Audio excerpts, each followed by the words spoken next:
Hello guys, welcome to the trading highs. चलिए देखते हैं कि क्रिप्टो किस टाइप से मूव कर सकता है। जैसे कि आप लोग जानते हैं कि कुछ लंबे टाइम से क्रिप्टो कंटिन्यू गिरता ही जा रहा है और उसमें आप लोगों ने बहुत सारे ट्रेड्स बनाए भी थे। मैंने आप लोगों के साथ काफी सारे ट्रेड्स शेयर किए और सेलिंग में हम लोगों ने अच्छा मनी कमाया। अब थोड़ा सा बाउंस बैक की तरफ इशारा कर रहा है crypto. So let's see, and तक बने रहिए, वीडियो के अंत तक बने रहिए और मैं पूरा एक्सप्लेन करूंगा कि बड़े टाइम फ्रेम में क्रिप्टो किस तरीके से बिहेव कर रहा है और छोटे टाइम फ्रेम में किस तरीके से बिहेव कर सकता है। तो वीडियो के अंत तक बने रहिए।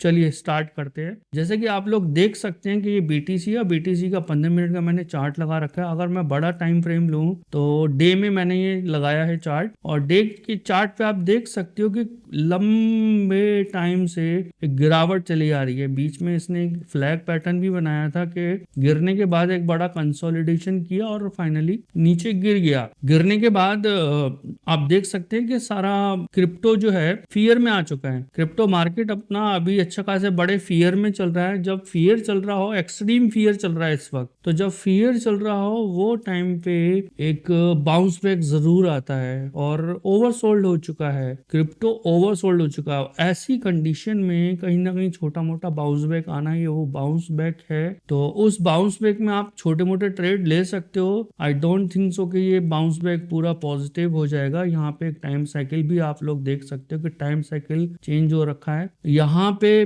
जब टाइम साइकिल चेंज हुआ था उसमें हुआ कंसोलिडेशन। कंसोलिडेशन के बाद उस टाइम साइकिल का जब ब्रेकडाउन आया तो अच्छा खासा उसमें एक बड़ा ट्रेड मिला सेलिंग का, और इस सेलिंग के ट्रेड में आप लोगों ने अच्छा प्रॉफिट कमाया। और अब ये कहीं ना कहीं टाइम साइकिल चेंज होने वाला है इसका। इस टाइम साइकिल चेंज में हमें एक अच्छा ट्रेड मिल सकता है। अब अग्रेसिव बाइंग के लिए नहीं जा सकते हैं क्योंकि कहीं ना कहीं स्टिल एक पैनिक सेल चल रहा है, लेकिन ओवरसोल्ड में कहीं ना कहीं आप लोगों को अपॉर्चुनिटी मिलती है कि छोटा मोटा बाइंग ट्रेड जनरेट करके पैसा कमाया जाए। तो बड़े टाइम फ्रेम पे आप लोग देख सकते हो कि टाइम साइकिल चेंज होने की वजह से स्विंग हाई और लो में कुछ ना कुछ चेंजेस आएंगे। सो लेट्स सी कि उसमें हम क्या कर सकते हैं। बेस्ट टू बेस्ट 15 मिनट में जाके देखते हैं। तो बीटीसी जो है 15 मिनट के टाइम फ्रेम में एक फ्लैग पैटर्न बना रहा है। इस फ्लैग पैटर्न को हम ट्रेड कर सकते हैं अगर ये ऊपर की तरफ ब्रेकआउट देता है। इसका एसएल मैंने यहाँ पे डिफाइन कर रखा है। आप लोग देख सकते हो ये जो रेड कलर के प्राइजेस हैं ये टारगेट और एसएल मैंने आप लोगों को क्लियर डिफाइन कर रखा है। यहाँ पे आप इस अपने अकॉर्डिंग ट्रेड ले सकते हो, बट यहाँ पे पॉजिटिव होने के हाईली चांस हैं अगर ये एसएल नहीं मारता। अगर एसएल मारता है तो भी ये नीचे आ जाएगा और काफी नीचे आ सकता है, और उसके बाद जो ये पॉजिटिव होगा वो बहुत हेल्दी होगा। अगर ये 200 यानी 66,900 तक आ जाता है तो यहाँ से ये डेफिनेटली बाउंस बैक देगा, और ये बाउंस बैक बहुत सस्टेनेबल होगा। क्यों? क्योंकि ये कहीं ना कहीं डबल बॉटम बना देगा। अगर ये अभी गिर जाता है तो बहुत पॉजिटिव होगा। बीटीसी यहाँ पे एक बॉटम बना देगा और यहाँ से बाइंग जनरेट हो जाएगी, अच्छी बाइंग में चला जाएगा। अगर ये यहीं से ऊपर चला जाता है तो फिर ऊपर जाके शार्प सेलिंग आएगी। ये दो कंडीशन बन रही हैं। अगर ये यहीं से ऊपर जाता है, टारगेट 1, टारगेट 2 और टारगेट 3 देता है, ये टारगेट 2 है, अगर ये टारगेट दे देता है तो वहां से ही सेलिंग आएगी और शार्प सेलिंग होगी वो। तो उसके लिए भी हम लोग तैयार हैं। वो शार्प सेलिंग कहीं ना कहीं 70,000 तक ही आएगी, ज्यादा इतनी कुछ गिरावट होने वाली नहीं है। लेकिन अगर बीटीसी ने यहाँ से टर्न लेना है तो कहीं ना कहीं अपना बॉटम बनाएगा। बॉटम बनाने के बाद ही इसमें कुछ टर्न आ सकता है। तो ये रहा बीटीसी का। अब हम देखते हैं ईटीएच का। ईटीएच में क्या चल रहा है। ईटीएच का भी चार्ट मैंने ओपन कर रखा है और आप देख सकते हो कि सेम बीटीसी और ईटीएच दोनों में ही बना हुआ है फ्लैग पैटर्न। फ्लैग पैटर्न यहाँ पे भी एक बना हुआ है, आप ये देख सकते हो। अगर यहाँ से ये गिरावट आई, यहाँ तक की कोई गिरावट आती है तो जैसे बीटीसी में मैंने आप लोगों को बोला, इसमें ये बहुत पॉजिटिव हो जाएगा क्योंकि ओवरसोल्ड हो चुका है मार्केट। ओवरसोल्ड मार्केट में कहीं ना ना कहीं हम लोगों को बेनिफिट मिलता है बाइंग का। और अभी ऐसा कुछ लग नहीं रहा मेरे को, क्योंकि बॉटम बनाने के लिए इसको एक बार शार्प नीचे आना ही चाहिए।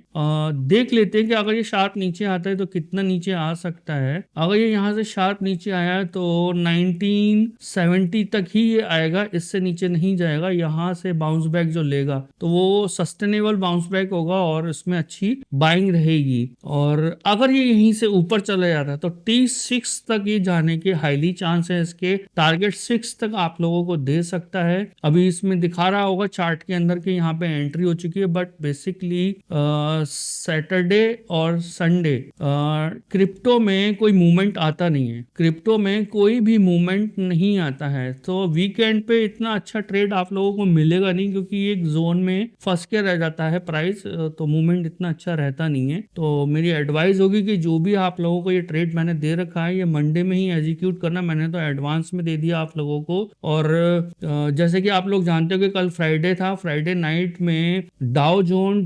2.45% के करीब भागा है, 2.5% के करीब भाग गया है। तो उसका भी इसको एक पुश लगा था, पॉजिटिव पुश लगा था, तो क्रिप्टो अच्छे मूड में आ गया। और इस वजह से मेरे को लगता है कि कहीं ना कहीं सपोर्ट बनाएगा। और यहाँ पे भी आप देख सकते हैं कि छोटे टाइम फ्रेम पे इसका टाइम साइकिल चेंज हुआ है। यहाँ पे टाइम साइकिल चेंज हुआ था और अपना प्रीवियस स्विंग हाई नहीं निकाला इसने। अब यहाँ पे टाइम साइकिल चेंज हुआ और अपने स्विंग हाई के ऊपर चल रहा है, अभी तक नीचे नहीं आया है ये, तो हाईली चांस है कि ये ऊपर निकल जाएगा। ठीक है, यहाँ पे आप देख सकते हो कि स्विंग लो के नीचे यहाँ पे ये सेलिंग आई इसमें ना। यहाँ ये देख सकते हो आपके एक कंसोलिडेशन था, इस कंसोलिडेशन के ब्रेकडाउन पे अच्छी सेलिंग मिली हमको। तो ये टाइम साइकिल बड़ा अच्छा काम करता है। यहाँ पे देख सकते हो कि आप एक कंसोलिडेशन था, कंसोलिडेशन का टाइम साइकिल पे वो ब्रेकडाउन आया और ब्रेकडाउन से सीधे प्राइस नीचे। तो बहुत अच्छे अच्छे ट्रेड मिले टाइम साइकिल पे। तो अभी भी एक हमें छोटा सा ट्रेड मिला हुआ है, ये कंसोलिडेशन था, इस कंसोलिडेशन के ऊपर ही प्राइस चल रहा है अभी तक, तो हमारा एसएल नहीं लगा है। तो मैं एक चीज और आप लोगों को दिखाना चाहता हूं कि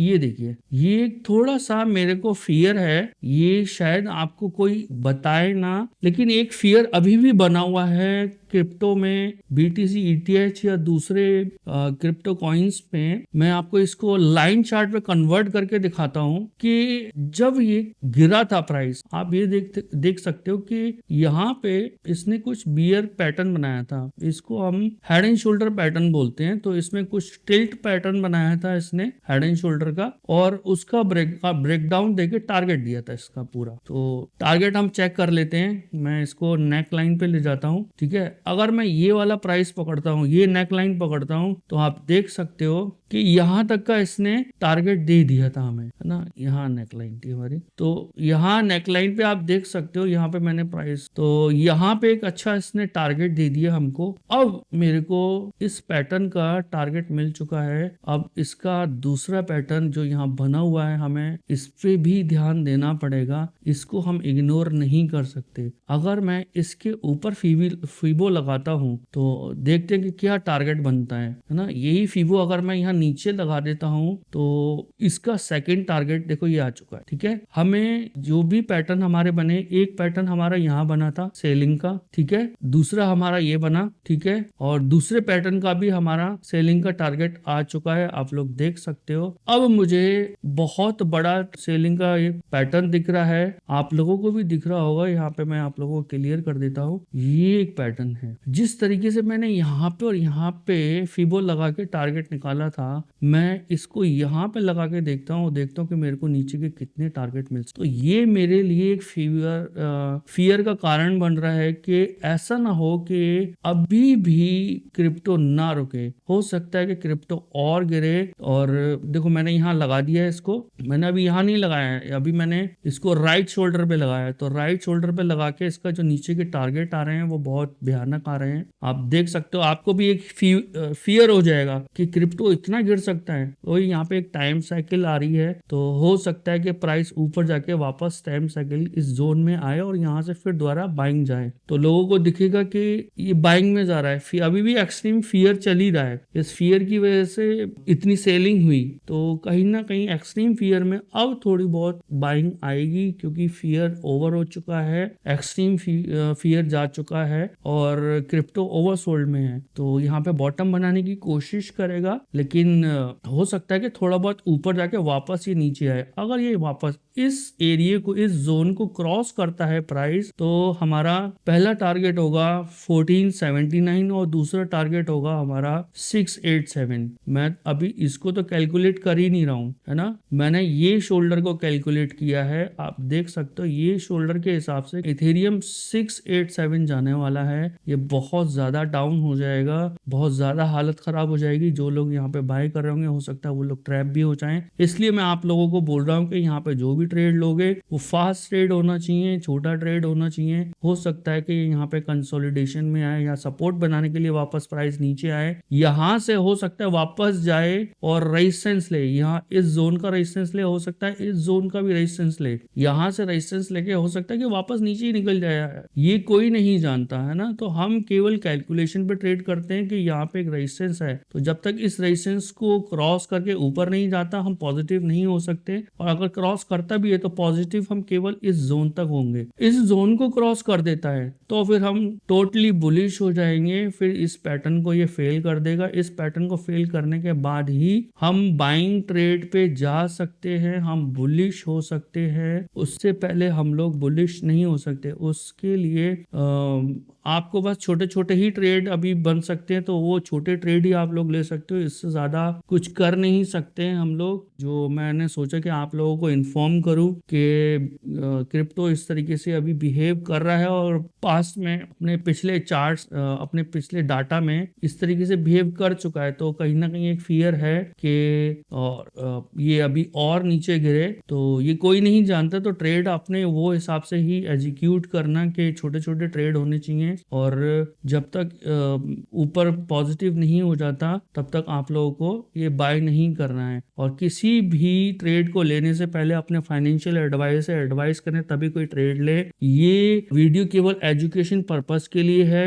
हो सकता है आने वाले टाइम में ये दोबारा फॉल कंटिन्यू हो जाए, लेकिन अभी एक्सट्रीम फियर है, तो उसकी वजह से एक छोटा सा बाउंस आ सकता है और वो शॉर्ट टाइम ही होगा। तो इस चीज पे ध्यान रखो और एकदम बाइंग के लिए नहीं भागना। और अगर आप लोगों को ये वीडियो पसंद आता है तो प्लीज लाइक और सब्सक्राइब कीजिए, और अपने दोस्तों के साथ, अपने रिलेटिव्स के साथ, अपने फ्रेंड्स के साथ इस वीडियो को शेयर कीजिए, ताकि उन लोगों को भी एजुकेशन हो। क्रिप्टो आजकल बहुत ज्यादा चल रहा है और क्रिप्टो की बहुत ज्यादा डिमांड भी है, तो अगर आप लोगों को हेल्प होती है तो प्लीज शेयर कीजिए। आपके एक लाइक और सब्सक्राइब और शेयर से मेरे को मोटिवेशन मिलता है, उस मोटिवेशन से मैं आपको अच्छे अच्छे वीडियो बना के देता हूँ। तो प्लीज लाइक और सब्सक्राइब कीजिए। Thank you guys.